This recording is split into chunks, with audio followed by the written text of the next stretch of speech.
All right, so we are going to be working on this together. We're going to do each section together. So don't go ahead and start doing another section if we haven't started it. I know that is very hard for some of y'all. So what I've done on the back is I made two little circles. You can practice shading in them. You can also color in this word. You can kind of free sketch around it. On your little clean sheet or in your sketchbook, you can go ahead and free draw there. But I need you guys to just pause between each of the sections. I know it's tempting to move forward, okay? But don't do it, all right? So this is a grade, so make sure you're completing it to the best of your abilities. I am mostly grading on your value scale and your blending. Everything else, I'm just gonna make sure you follow directions, okay? So these sections are going to be very important, not only for this grade, but for your project. Alrighty, so let's get started. Okay, so for this first section below, it says, in the boxes below, take two primary colors and blend them in the middle box to create a secondary color.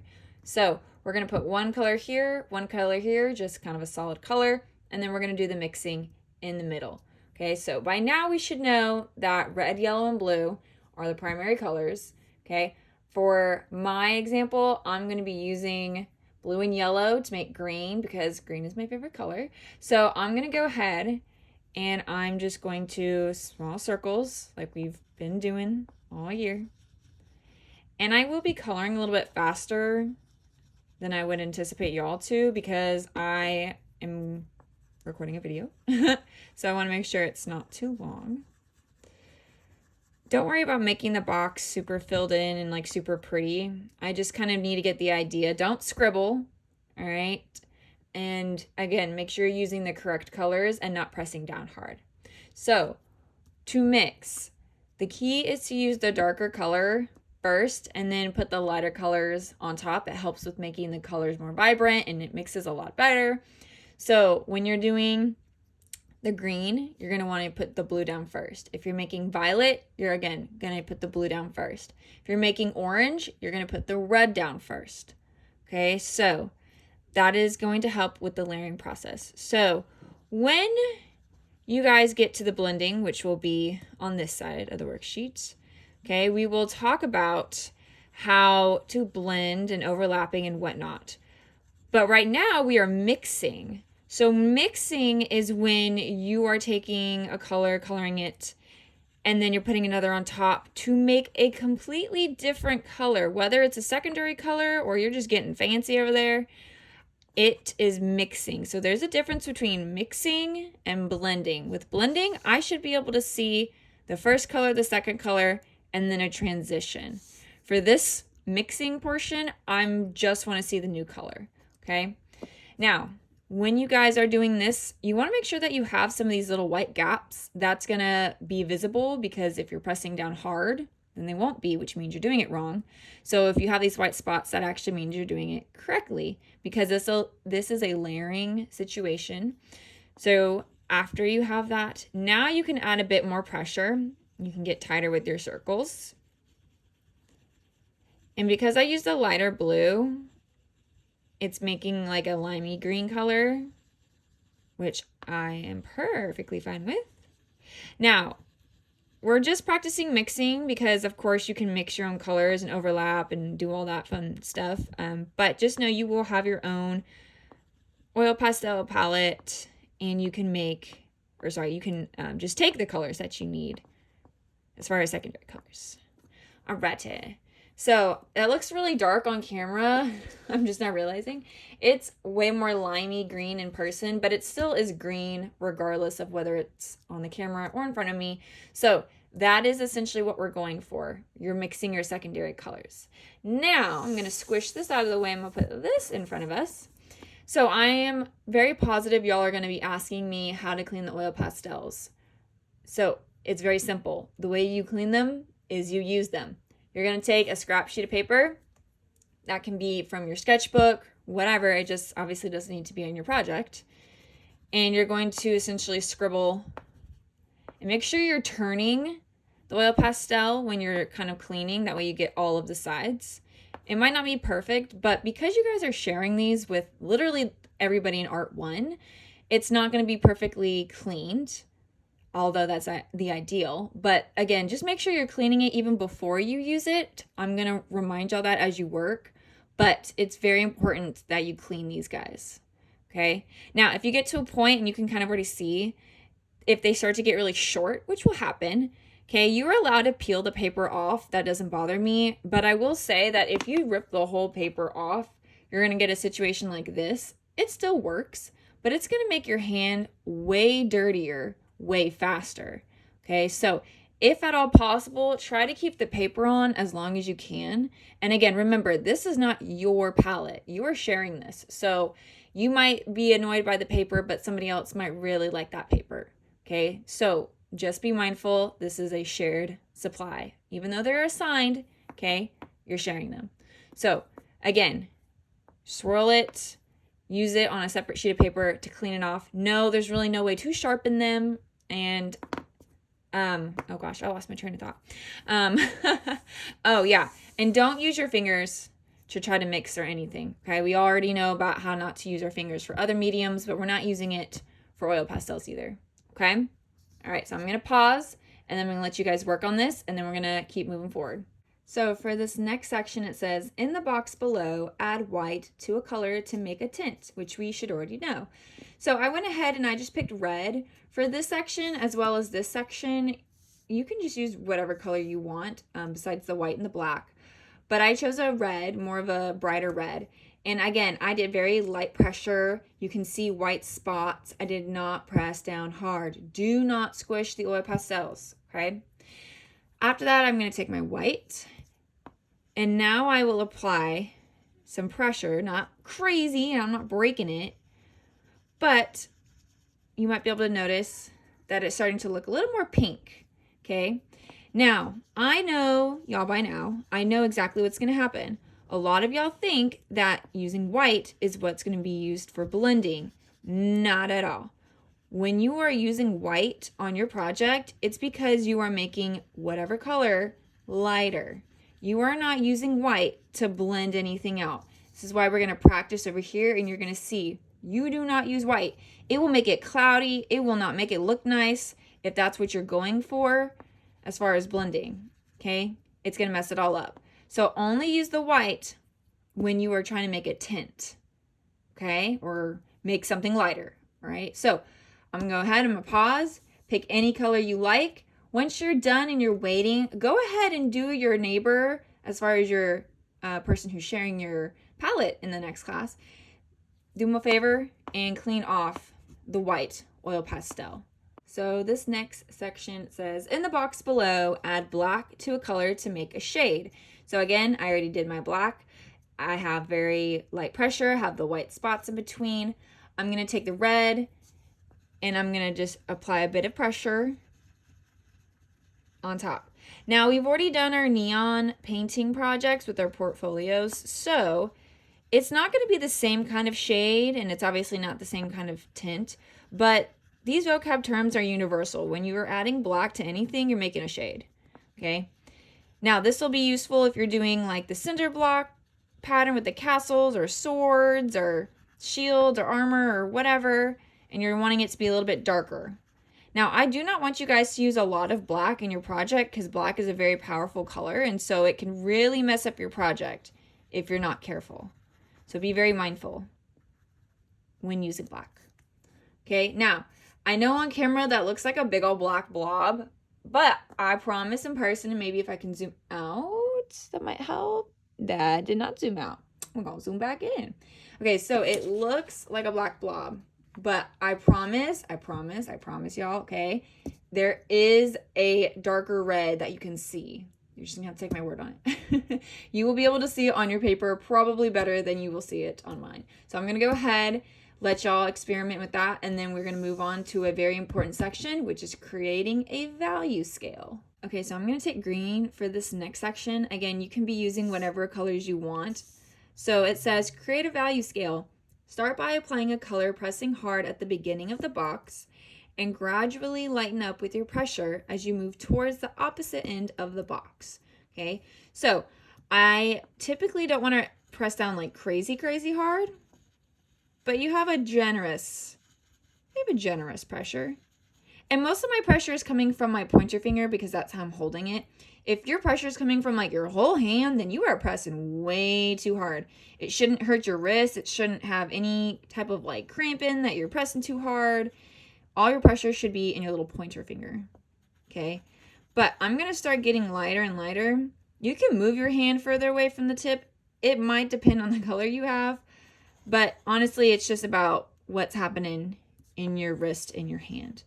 So hopefully y'all can tell in the camera that I'm getting lighter and lighter. And then I'm just going to kind of like stop. Okay. Now, I didn't really press down super duper hard with my value scale. Okay. So I don't encourage you guys to break the thing and press down crazy, crazy hard. But you can go back once you've done this and do another kind of layer. Because when you do oil pastels, you're going to need a lot of layers anyways. But again, if you press down way too hard at the beginning, it's not going to work with blending and shading and all that good stuff. So practice this. If you mess up on your value scale, which is normal, just go ahead and do another one underneath. You can color on top of these words. I don't care. You can kind of do it under here if you need to. But I need you guys to understand how important it is to get good with your hand pressure, because if you're pressing down really, really, really, really hard the whole time, it's not going to do anything for you, and your project's going to be very muddy, and it's just not going to be a pleasant experience for you with using oil pastels. So please make sure that you're practicing this.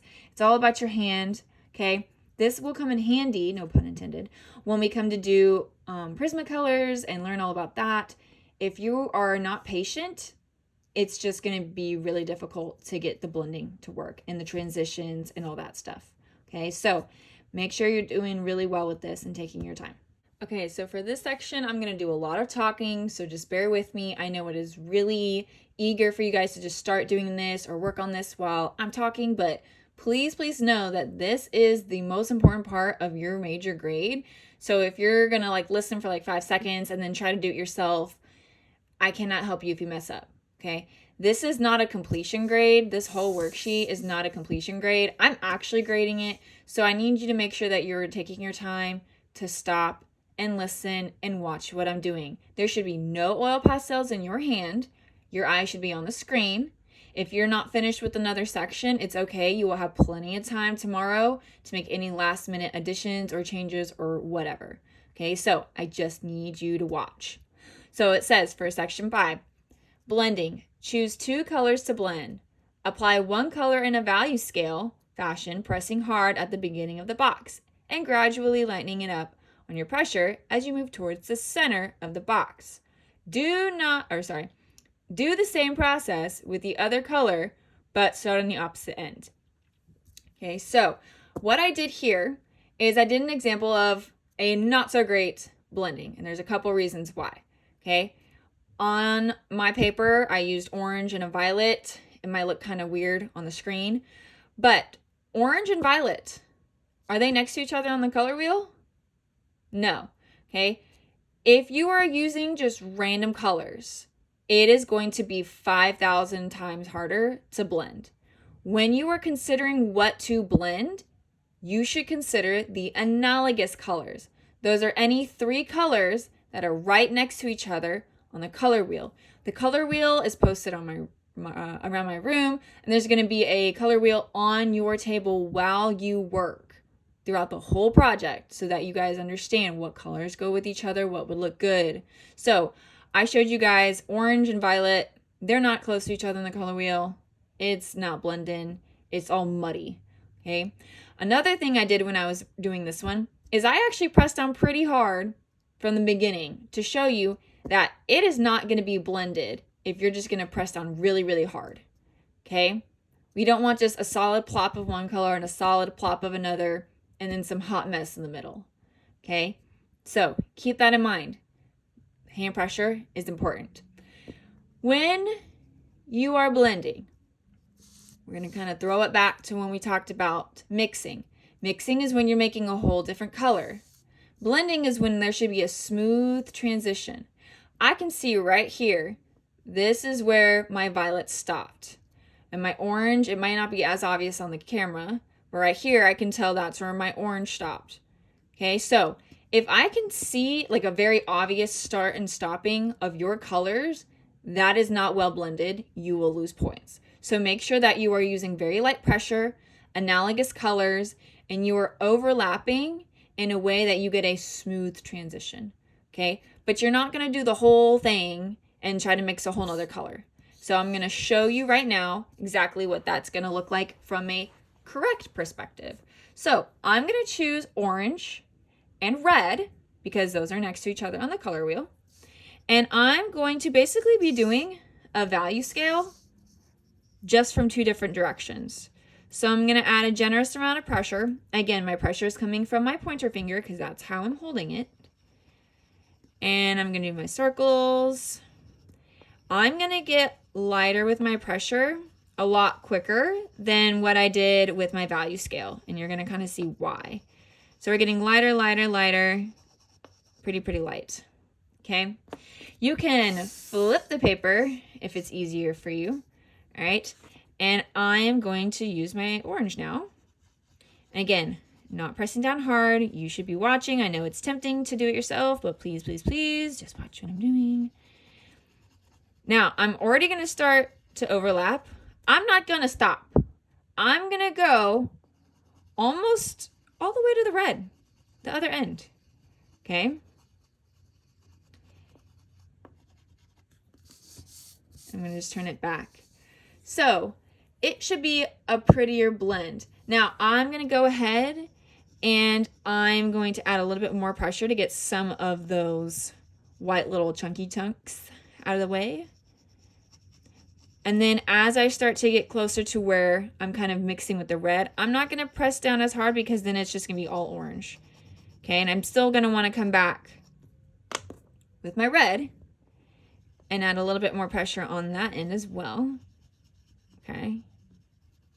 Now, if you still have some like little white spots when you're doing oil pastel, don't worry about it. Those are really hard to get rid of. You shouldn't have too many of them, but a couple is fine. You won't lose points for that. Okay. Now, I'm starting to use lighter and lighter pressure. Still kind of going, still going. Not giving up. All right.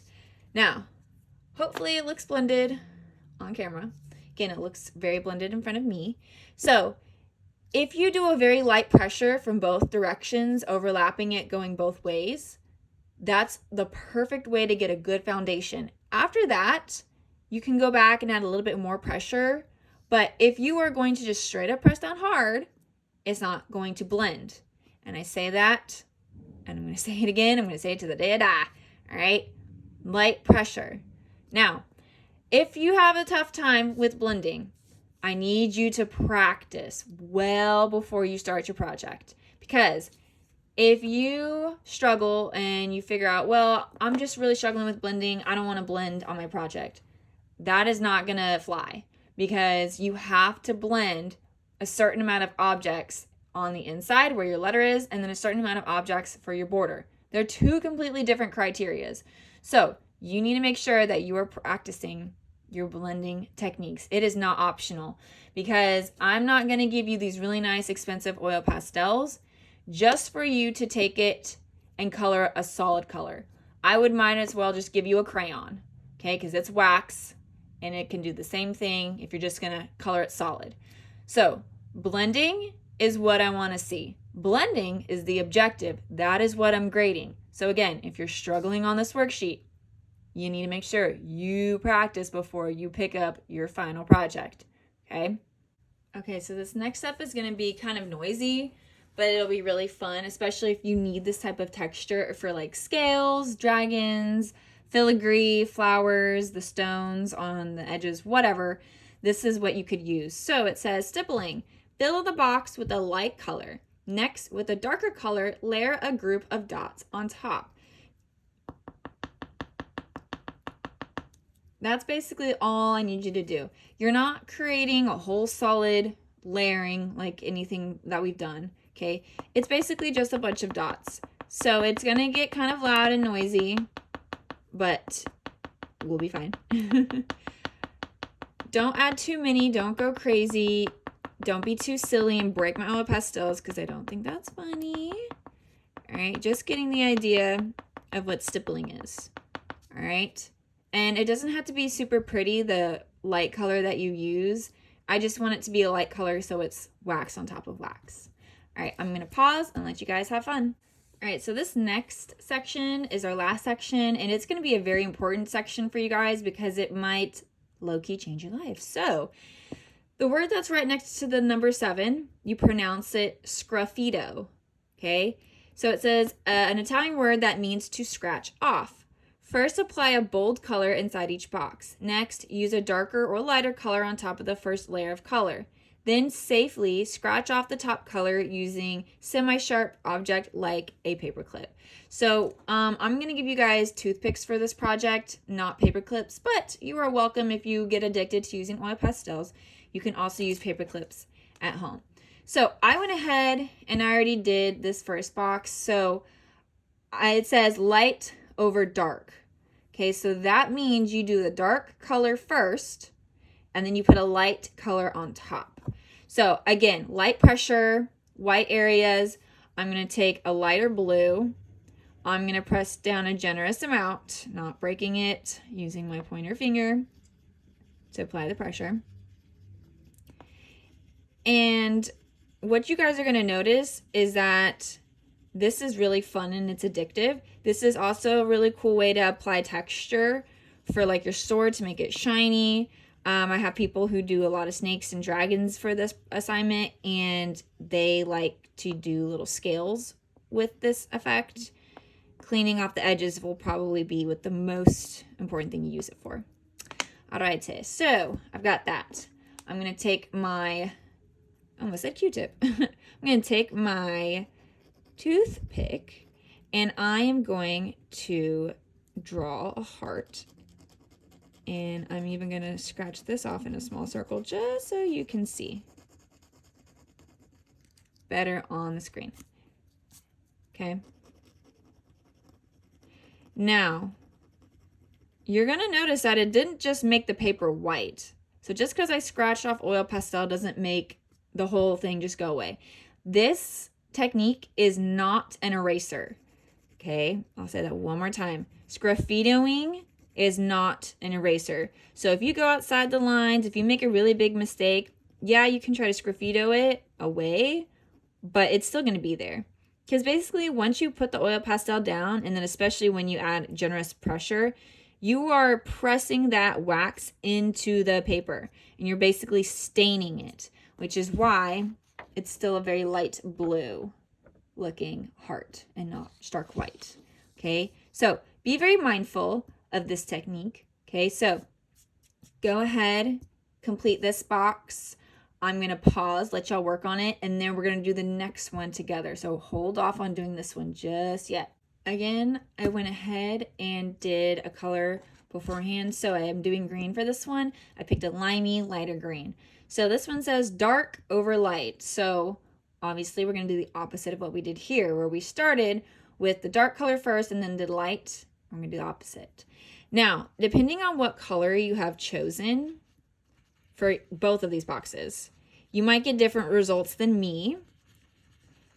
And that's okay. That's normal. And some might not even work. So a lot of my students last year, the one that we're working on right now, they noticed that that worked better for them. And then other kids said that that one worked better. So again, it just depends how hard you're pressing, what colors you're using, what the effect you're trying to go for is. Okay, so I got that laid down. I'm going to take my Q-tip. Oh my gosh, I said Q-tip. I'm going to take my toothpick and I'm going to scratch just a capital letter I, because I am almost done with this worksheet.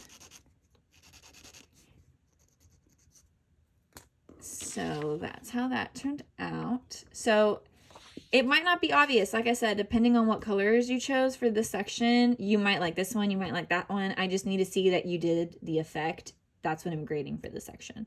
All right, so remember, this is a grade. Okay, so we are going to be turning this in once you are complete. So If you guys have things that you need to work on, things you want to fix, go ahead and make sure you do that before you turn it in. Hopefully you guys are cleaning off your oil pastels along the way. If you were using a scrap sheet of paper, you are more than welcome to throw that thing away. But I'm going to show you kind of how it's going to look on your major grade. This is how my final one turned out. And so I just want to kind of show you, I did some sgraffitoing and scratching effect on the bricks. And then obviously I have my background blended and everything. I also used the stippling effect on this side to show you some of the gravel and whatnot. So there's some different techniques that you can use. When you go outside of the lines with your Sharpie, you are encouraged to do the sgraffitoing, but again, it's not going to be an eraser, and so I can show you kind of what happened along here. Okay, some of the red kind of seeped in here, and then it happened on this side, more obvious on this section. Okay, so just keep in mind that these things are not super sharp like a pencil. So be mindful of all the little details that you are using. It is normal for you to go outside the lines, but it's not normal for you to go so outside of the lines. Okay, so make sure that you're being mindful when coloring. Okay, as I mentioned before, don't worry about these white little dots. I tried my darndest and my hardest to get them to go away. I almost started ripping my paper. So as long as you don't have a crazy amount of them, you'll be fine. But honestly, the more you can get rid of them, the better and the cleaner and nicer it will look. So just kind of keep that in mind. So this is what my example looks like so far. Obviously, I am not done, but you can tell the difference between this side and this side. So this side has been blended out. I layered it. I did all the techniques I just showed y'all. And that's how we get the smooth, pretty blend. I did not use my fingers. I didn't use Q-tips. No magic tricks. It just takes patience, which some of y'all don't have, so you need to find it for this project, all right? So make sure that when you are working that you see these white, or I guess open areas, right? And then when you are officially done and ready to blend everything out, you may put a bit more pressure than normal, and that's how you get this smooth blend.